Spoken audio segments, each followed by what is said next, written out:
Exploratieonderzoek van de Canadese multinational IM Gold Roosevelt Gold Mines zou uitgewezen hebben dat er minstens 44.000 kilo goud aanwezig is in de Saramacca-concessie van het bedrijf.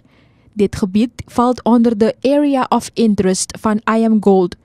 De nieuwsdienst van People FM sprak met Henk Ramnandanlal, ondervoorzitter van de Progressieve Arbeiders- en Landbouwersunie PALU en ex-PALU DNA-lid hierover.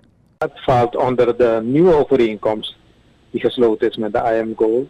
En daar staat de bepaling dat alle goudvondsten binnen een gebied 50 kilometer rondom de huidige goudfabriek, de zogenaamde Area of Interest, zoals het wordt genoemd in die overeenkomst.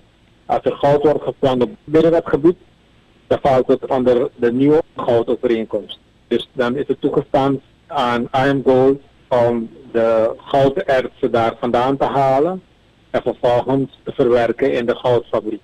Ik begrijp dus dat er met de huidige eigenaar van die concessie allerlei overeenkomsten zijn getekend. En nu gaat het erom dat zij verder tot exploitatie zullen overgaan. De nieuwe goudovereenkomst is erg voordelig voor Suriname. In de oude goudovereenkomst was het zo dat Suriname slechts 5% kreeg van de winst. En de winst die werd bepaald door IM Gold. Want u begrijpt dat de winst is natuurlijk een variabel begrip. Dat deel van de winst dat gereserveerd wordt om in aanmerking te komen om uitgekeerd te worden aan de aandeelhouders. Daarvan kreeg Suriname 5%.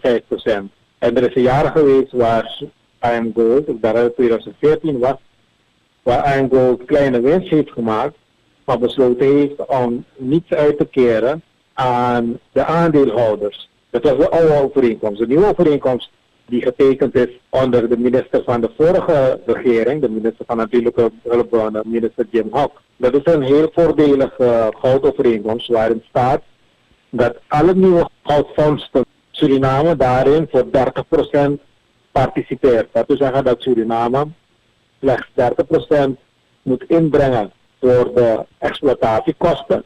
In de nieuwe overeenkomst gaat Suriname 30% van de totale goudproductie daar eigenaar van zijn. Het betekent dat Suriname eigenlijk op een hele goedkope manier, want Suriname hoeft niet meer mee te doen in de grote investering van die goudverwerking, die goudfabriek die reeds daar staat en die reeds is afgeschreven door IM Gold. Diezelfde goudfabriek zal gebruikt worden om erts uit de nieuwe goudgebieden, om dat erts daar vandaan te halen en te verwerken in de fabriek, de bestaande fabriek. Het tweede voordeel is dat Suriname vervolgens, omdat Suriname voor 30% mee participeert in de exploitatie, direct ook 30% van de goudopbrengsten daar eigenaar van is en daarvan zou krijgen. Omgerekend komt het neer, toen waren de projecties gemaakt en die projecties zijn dus erg conservatief te zijn geweest, maar toen waren er projecties gemaakt waarbij Suriname ongeveer uit die goudproductie tussen 80 en 90 miljoen per jaar zou overhouden. Daarvan ongeveer een derde deel aan kosten zou moeten opbrengen. En dus ongeveer 60 miljoen per jaar zou overhouden aan deze nieuwe goudovereenkomst.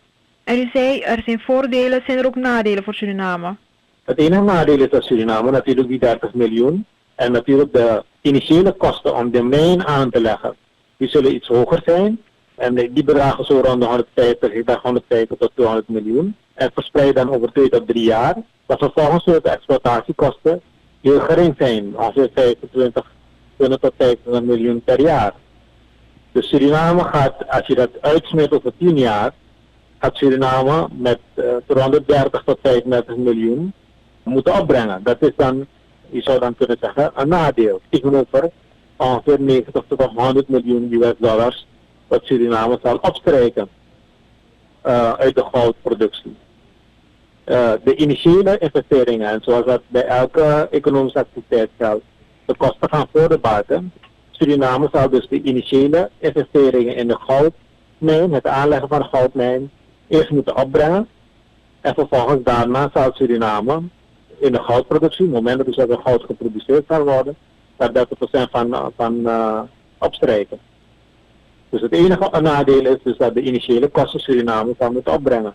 En die zullen zo rond de, voor wat betreft het aandeel van Suriname, zo rond de 50 tot 60 miljoen zijn uitgesmeerd voor 2 jaren waarschijnlijk, 2 tot 3 jaar. Volgens de nieuwe goudovereenkomst mag IAMGOLD elk goud dat IAMGOLD vindt binnen de area of interest, dat binnen de nieuwe goudovereenkomst de exploitatie overgaan. Maar binnen die area of interest, het gebied, dat is reeds uitgegeven aan concessiehouders die voor een deel Surinamers zijn, of voor een deel ook, dacht ik, ook aan bedrijven zijn uitgegeven. En IAMGOLD zal eerst dus proberen om die concessie onder zijn naam te krijgen, of in aanval een overeenkomst te sluiten met de concessiehouders. Zou bijna kunnen zeggen een derde voordeel voor Suriname, omdat concessiehouders in dit geval binnen de area of interest Surinamers zijn of Surinaamse bedrijven.